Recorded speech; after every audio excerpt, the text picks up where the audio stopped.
अस्सलाम वालेकुम dear students, कैसे हैं आप सब? My name is Anam Rabbani and I am your teacher of social studies for class 6। बच्चों, हम पढ़ रहे थे chapter number 8 farming problems in Pakistan. हमने कुछ फार्मिंग प्रॉब्लम्स पढ़े थे और बाकी के फार्मिंग प्रॉब्लम्स अब हम पढ़ेंगे। तो चलिए शुरू करते हैं। बच्चों, आज हमारा पहला फार्मिंग प्रॉब्लम है सैलिनिटी। अब सैलिनिटी क्या होती है? Amount of dissolved salts present in water, यानी कि जो अमाउंट ऑफ डिसॉल्व्ड सॉल्ट्स होती है पानी में, उसको हम सैलिनिटी कहते हैं। All natural water has some salt in it but it is so small that we can not taste it, यानी कि जितना भी पानी होता है पीने का या फिर मुख्तलिफ पर्पसेस के लिए जो इस्तेमाल किया जाता है, उस सब में सॉल्ट ऑलरेडी मौजूद होता है। उसमें थोड़ा बहुत नमक पहले से मौजूद होता है, लेकिन वो इतनी थोड़ी अमाउंट में होता है कि हमें वो महसूस नहीं होता या हम उसको टेस्ट नहीं कर पाते। Irrigation water covers the fields, hot sun evaporates water and salt is left behind। तो बच्चों, अब जब पानी फसलों को दिया जाता है तो वो पानी गर्मी और धूप की तपिश की वजह से इवेपोरेट हो जाता है और पीछे क्या रह जाता है?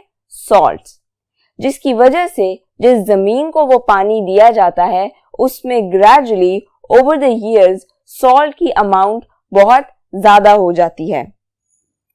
Year after year, salts in the soil grow so strong that plants will not grow in it।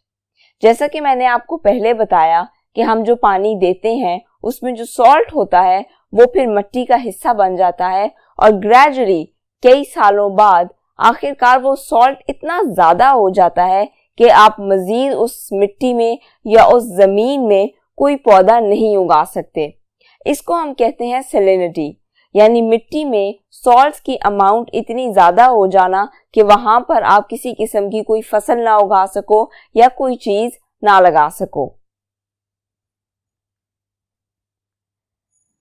उसके बाद हम बात करते हैं कि सैलिनिटी को रिड्यूस करने के लिए हम क्या तरीके इस्तेमाल कर सकते हैं।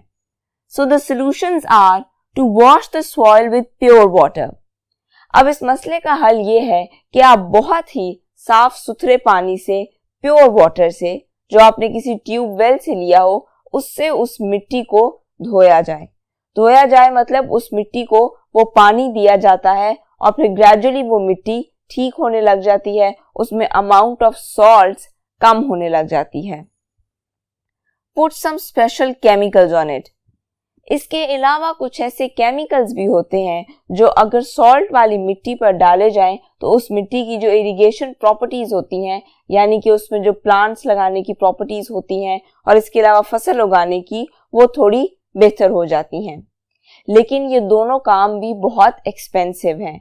अगर किसी किसान की जमीन में ये मसला हो गया है सैलिनिटी का, तो उसके पास इतने पैसे होना मुश्किल है कि वो ये दोनों काम करवा सके कि पहले वो कहीं से प्योर वाटर अरेंज करे, वो अपनी जमीनों को लगवाए, या फिर वो स्पेशल केमिकल खरीदे और अपनी जमीनों में डाले ताकि उसकी सैलिनिटी रिड्यूस की जा सके। 26% of Pakistan's farmland is affected by salt। अब 26% को मैंने इसलिए डिफरेंट कलर से लिखा है ताकि आप इसको याद रख सको, इसको हाईलाइट कर लो अपनी बुक्स में, because it is important for MCQs। अब 26% ऑफ पाकिस्तान फार्मलैंड, यानी कि 26% जो पाकिस्तान की जमीन है जिसमें काश्तकारी की जाती है, इज अफेक्टेड बाय सॉल्ट। उसके साथ सैलिनिटी का ये मसला चल रहा है कि उनमें जो नमक की तादाद है वो एक स्पेसिफिक अमाउंट से ज्यादा है। 8% so badly that it becomes a desert unless treated। और बाकी की जो 8% हैं वो भी इतनी बुरी तरह अफेक्टेड हैं कि अब जब तक उनको ट्रीट नहीं किया जाएगा, they are more like a desert, यानी कि वो एक सहरा का समंजर पेश करती हैं। उनमें ना कोई चीज उगाई जा सकती है और ना ही उनसे कोई और फायदा हासिल किया जा सकता है। Then our next farming problem is water logging। Water logging क्या होती है? It occurs when there is too much water in a plant's root zone, which decreases the oxygen available to roots. अब वाटर लॉगिंग तब होती है जब आपकी जो प्लांट की रूट्स हैं उनको इतना ज़्यादा पानी मिल जाए कि वो मज़ीद खुद को होल्ड ना कर सकें, लूज हो जाएं, या इतना ज़्यादा पानी मिल जाए कि उनको जो ऑक्सीजन मिल रहा होता है वो ही रुक जाए। ऑक्सीजन की अनअवेलेबिलिटी की वजह से रूट्स मर जाती हैं, मुरझा जाती हैं और फाइनली प्लांट भी मुरझा जाता है। इसलिए वाटर लॉगिंग हम कहते हैं कि excess availability of water to roots, जिसकी वजह से रूट्स को ऑक्सीजन नहीं मिलता और वो खराब हो जाती हैं। It occurs when there is too much water in a plant's root zone, यानी कि उनकी रूट्स का जो एरिया होता है, जोन हम कहते हैं एरिया को, तो जो रूट्स का एरिया होता है वहां पे टू मच ऑफ वाटर की वजह से अनअवेलेबिलिटी ऑफ ऑक्सीजन होती है and then it leads to farming problems. And what are the causes of water logging? Excess rainfall, यानी कि वाटर लॉगिंग तब हो सकती है जब बारिशें बहुत ज्यादा हो जाएं, जरूरत से ज्यादा बारिशें हो जाएं, जितनी जरूरत ना हो फसलों को उससे ज्यादा पानी उनको मिलने लग जाता है, जिसकी वजह से वाटर लॉगिंग हो जाती है। पुअर एक्सटर्नल ड्रेनेज, इसके अलावा आपका जो सिस्टम है कि आपके खेतों से पानी बाहर किस तरह जाना है, या तो वो प्रॉपर ना हो, या आपके खेतों की जमीन में कोई ऐसा मसला हो कि वो पानी ज्यादा पी जाती हो जिसकी वजह से रूट्स वीक होने लग जाएं। पुअर इंटरनल ड्रेनेज, इसके अलावा जो जमीन की अपनी एक ताकत होती है, इवन डिस्ट्रीब्यूशन ऑफ वाटर की, वो सही ना हो, जिसकी वजह से इक्वल डिस्ट्रीब्यूशन ऑफ वाटर हो ही ना रही हो फसलों में। Inability of soil to store much water, या फिर आपकी जमीन की जो सॉइल है वो ऑलरेडी पानी से पुर हो और उसके बाद उसको मजीद पानी मिले तो वो इस काबिल नहीं रहती कि वो उस मजीद पानी को भी अपने अंदर समा सके, इसलिए वाटर लॉगिंग होने लग जाती है, यानी कि पानी जमीन के ऊपर ही रहने लग जाता है, फसलों को नुकसान होने लग जाता है।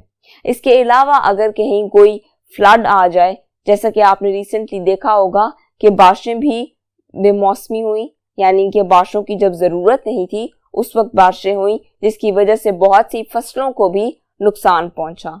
तो अगर कोई ऐसी सिचुएशन बन जाए तो that also leads to water logging. Now we will talk about the solutions कि वाटर लॉगिंग अगर हो जाए तो इसको हम सॉल्व कैसे कर सकते हैं। Lining of canals with concrete so that water does not escape. अब मैंने आपको बताया था कि कैनाल्स होते हैं आर्टिफिशियल वाटरवेज, तो उनकी लाइनिंग यानी कि उनको इस तरह लाइन किया जाए, उनकी साइड्स पे इस तरह सीमेंट या रेत जो भी चीज आपने लगानी है उनको कवर करने के लिए वो इस तरह लगाई जाए कि उनमें से पानी लीक ना हो और इर्द गिर्द की जमीनों में ना जाए। And then this again is a slow and expensive job. लेकिन अब ये जो काम है कि आपके जो कैनाल्स बने हुए हैं उनकी जो साइड वॉल्स हैं उनको भी आप बार बार पक्का करो या ये चेक करो कि कहीं उनमें कोई लीकेज तो नहीं है, ये सारा प्रोसेस भी काफ़ी महंगा होता है और हमारे किसान इस प्रोसेस को अफोर्ड नहीं कर सकते, जिसकी वजह से ज़मीनों में क्या हो जाती है, राइट, वाटर लॉगिंग। कैनाल से जो पानी मुसलसल लीक होता रहता है या निकलता रहता है वो ज़मीनों में जाता रहता है और फाइनली एक पॉइंट आता है जब ज़मीन मज़ीद पानी एब्जॉर्ब नहीं कर सकती। Then we are going to talk about the farming problems in South Asian countries in general, यानी कि जो बहुत सारी साउथ एशियन कंट्रीज हैं उन सब में मिल मिलाकर क्या फार्मिंग प्रॉब्लम ज़्यादातर पाए जाते हैं।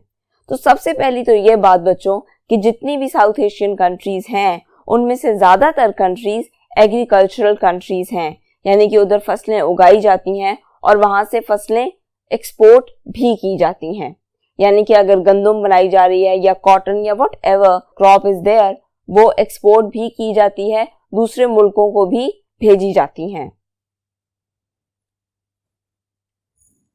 Land resources in India are affected by deforestation and soil erosion. अब इंडिया और पाकिस्तान में भी जो एक बड़ा मसला है हमारे लैंड रिसोर्सेज के साथ, वो है डिफॉरेस्टेशन और सॉइल इरोजन का। अब डिफॉरेस्टेशन क्या होती है? डिफॉरेस्टेशन हम कहते हैं दरख्तों का काटा जाना या जंगलात का कम होना। अब हमारे यहाँ लोगों को अगर लकड़ी चाहिए हो फर्नीचर बनाने के लिए या पेपर बनाने के लिए या एज अ फ्यूल, तो वो दरख्तों को काटने लग जाते हैं। या ऐसा भी होता है कि हमारे यहाँ अगर कहीं कोई कंस्ट्रक्शन होनी है तो भी दरख्तों को काट दिया जाता है। इसकी वजह से क्या होता है कि सॉइल इरोजन होने लग जाती है, यानी कि उन दरख्तों के इर्द गिर्द की जो मिट्टी होती है वो भी अफेक्ट होने लग जाती है। वो आहिस्ता आहिस्ता पानी के साथ आगे जाती है, फसलों को नुकसान पहुंचाती है और डिफरेंट एरियाज को नुकसान पहुंचाती है जहां जहां से वो पानी गुजरता जाता है। इसके अलावा जो दरख्त होते हैं वो कैनाल से निकलने वाले पानी को एब्जॉर्ब करने में मदद करते हैं। तो अगर आप दरख्त ही काट दोगे तो फिर वो पानी सीधा जाता है फसलों में और फिर एक टाइम आता है जब वाटर लॉगिंग हो जाती है और फसलों को नुकसान पहुंचता है। Overgrazing turns land into desert. अब ग्रेजिंग का मतलब होता है चरना। ओवरग्रेजिंग यानी कि बहुत से लोग ये करते हैं कि अपने जानवरों को खाने पीने के लिए खुले मैदानों में छोड़ देते हैं, तो वो अपनी मर्जी से खाते हैं, ग्रेजिंग करते हैं और ग्रेजुअली एक टाइम आता है जब एक स्पेसिफिक एरिया में मजीद प्लांट्स नहीं रहते फॉर ग्रेजिंग, तो that area turns into a desert. Obviously अगर आपके सारे प्लांट्स खाए जाएंगे तो उसके बाद there is going to be no plant and that area will turn into a desert. Now talking specifically about India, trebled its irrigated area in the last 40 years. Trebled का मतलब होता है 3 times, यानी कि इंडिया ने जो अपना उसका इरिगेशन का एरिया है वो डबल ट्रिपल कर दिया in the last 40 years, which is actually a very good thing. लेकिन क्योंकि हमारी तरह उनकी भी आबादी बढ़ती चली जा रही है इसलिए उनकी ज़रूरतें भी बढ़ती चली जा रही हैं। लेकिन इसके बावजूद अगर आपके इरिगेशन सिस्टम में कोई इम्प्रूवमेंट आ रही है तो that is obviously एप्रिशिएटेबल। Currently 182 major and 312 minor irrigation projects, यानी कि इस वक्त there are almost 182 major projects, major irrigation projects in India जिन पर काम हो रहा है, और छोटे मोटे 312 इरिगेशन प्रोजेक्ट्स, यानी कि उनका जो आबपाशी का निज़ाम है उस पे डिफरेंट प्रोजेक्ट्स पे काम हो रहा है। 182 मेजर प्रोजेक्ट्स हैं, यानी कि बड़े प्रोजेक्ट्स हैं जिन पर काम किया जा रहा है, and then there are 312 minor projects, यानी कि छोटे मोटे प्रोजेक्ट्स हैं इरिगेशन के जिन पे काम किया जा रहा है इंडिया में। उसके बाद हम बात कर लेते हैं बांग्लादेश की, that is also an agricultural country. अब बांग्लादेश को जो ज्यादातर प्रॉब्लम्स फेस करने पड़ते हैं फार्मिंग प्रॉब्लम्स में वो हैं साइक्लोन्स एंड फ्लड्स, यानी कि वहां पे तूफान, आंधी और ये चीजें बहुत ज्यादा आती हैं जिसकी वजह से उनके फसलों को बहुत ज्यादा नुकसान हो जाता है। These are the major problems in Bangladesh. उसके बाद श्रीलंका, नेपाल एंड भूटान, ये भी साउथ एशियन कंट्रीज हैं। दे आर सेल्फ सफिशिएंट, यानी कि ये भी ऐसी कंट्रीज हैं जो कि एग्रीकल्चर के मामले में अच्छी हैं और सेल्फ सफिशिएंट हैं, यानी कि इनको वीट या डिफरेंट क्रॉप्स इंपोर्ट नहीं करनी पड़ती। दे आर सेल्फ सफिशिएंट, उनके अपने मुल्क में जो गंदम प्रोड्यूस की जाती है या डिफरेंट क्रॉप्स प्रोड्यूस की जाती हैं वो काफ़ी हो जाती हैं, because they are like us agricultural countries. बच्चों, अब इस चैप्टर के एंड पे आपसे एक क्वेश्चन किया गया है मालदीव्स के बारे में कि मालदीव्स सेल्फ सफिशिएंट क्यों नहीं है। तो बच्चों, मालदीव्स इज एन आर्किपेलागो।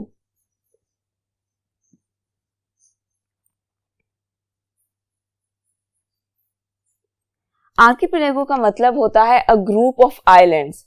अगर आप मालदीव्स की पिक्चर देखो इंटरनेट पर तो आपको पता लगेगा कि मालदीव्स बाकी कंट्रीज की तरह कोई एक कंट्री नहीं है, बल्कि it is a group of different islands, यानी कि a group of pieces of different islands. जजीरे हैं छोटे छोटे जो एक जगह पे इकट्ठे हुए हुए हैं, इसलिए मालदीव्स में फार्मिंग पॉसिबल नहीं है। उसके इर्द गिर्द ढेर सारा पानी है तो वहां पे खेती बाड़ी करना पॉसिबल ही नहीं है।